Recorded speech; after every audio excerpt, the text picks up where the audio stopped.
evening, thanks for joining us in the news at 8 today, the 30th day of May 2025. I am Chidima Egeroka. First, the major headlines. Abia government to cover medical expenses of billboard accident victims. Biafra Day, Umuahia Street empty as residents comply with sit-at-home directives. Rivers to witness democracy return soon, says Governor Fubara. We'll take our commercials and be right back with the details and many more. Please stay connected.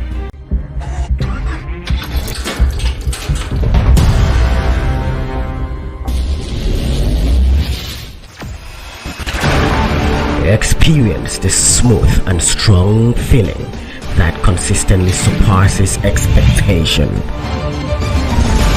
Leading the way in high-performance lubricants, Master Supermoto Oil is as durable as titanium.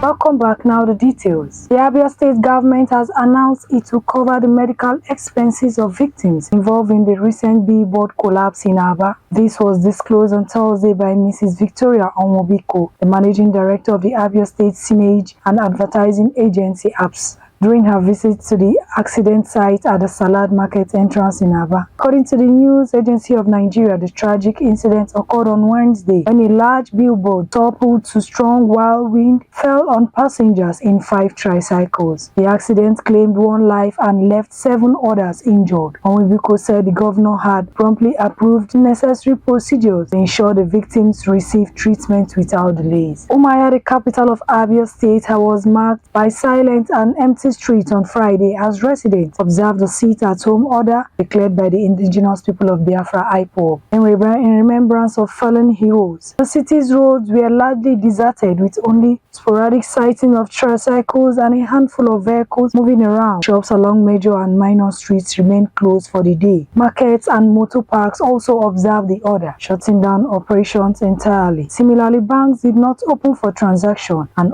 both private and public schools kept their gates shut, with no students or pupils in attendance. The suspended Rivers State Governor Similai Fubara has called on his supporters, the people of Rivers State and Nigerians at large, to extend their gratitude to President Bola Tinubu for his timely intervention in preventing descent into anarchy amid the state's ongoing political turmoil. In a statement issued on Thursday by his chief press secretary, Nelson Chukwudi, Governor Fubara disclosed that the peace and reconciliation process geared towards the reinstatement of himself, his deputy and all elected members of the House of Assembly was progressing as expected. The presidency has fired back at former Vice President Atiku Abubakar following his sharp criticism of the Bola Tinubu-led administration, declaring that only those who chose to be blind would fail to recognize the administration's achievements over the past 2 years. Atiku, in a statement marking the second anniversary of the administration, accused the government of deepening poverty and engaging in wasteful public spending. A gallant officer of the Nigerian Immigration Service,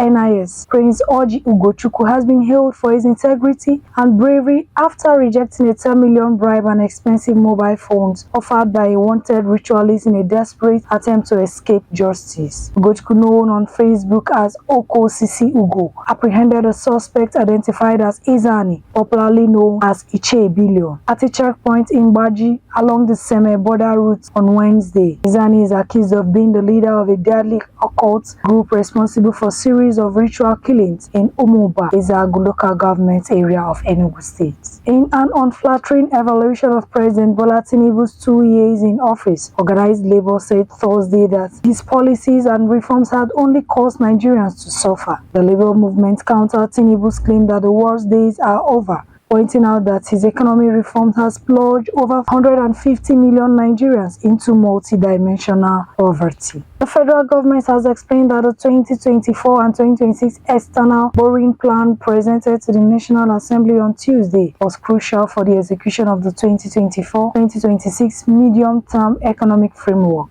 The Federal Ministry of Finance said in a statement yesterday that the borrowing plan was for the entire nation, meaning that it included both federal and state government and does not equate actual borrowing. The Nigerian Air Force (NAF) has announced a significant operational success after airstrikes conducted by its operatives under Operation Handicare, which killed scores of Boko Haram terrorists and destroyed their stronghold in Borno State. The precision air mission took place in the early hours of Friday, targeting fleeing insurgents in Bita, a known Boko Haram enclave in the northeast region. Senator Adolphus Nwabara, a former Senate president and the chairman of the People's Democratic Board of Trustee Board, has called President Bola Tinubu's assertion that he has revitalized Nigeria's economy an insult to the millions of Nigerians who are currently suffering greatly. Senator Nwabara argued that if the president's assertions were accurate, there would be no need to convince Nigerians, the citizens themselves, to be attesting to the administration's achievements. Now on foreign scene, US President Donald Trump received a temporary legal boost for his headline trade strategy on Thursday as an appeal court issued a stay that allows his sweeping import tariffs on China and other nations to remain in place for now. The decision provided short-term release for the administration after the U.S. Court of International Trade ruled on Wednesday that Trump has overstepped his authority by imposing many of the tariffs since taking office. The trade court's decision barred most of the duties, citing executive overreach. Starting July 1, 2025, France will implement a smoking ban in outdoor public spaces frequented by children, including beaches, parks, bus stops, schools entrances, and sports venues. The announcement was made on Thursday, May 29th by Health and Family Minister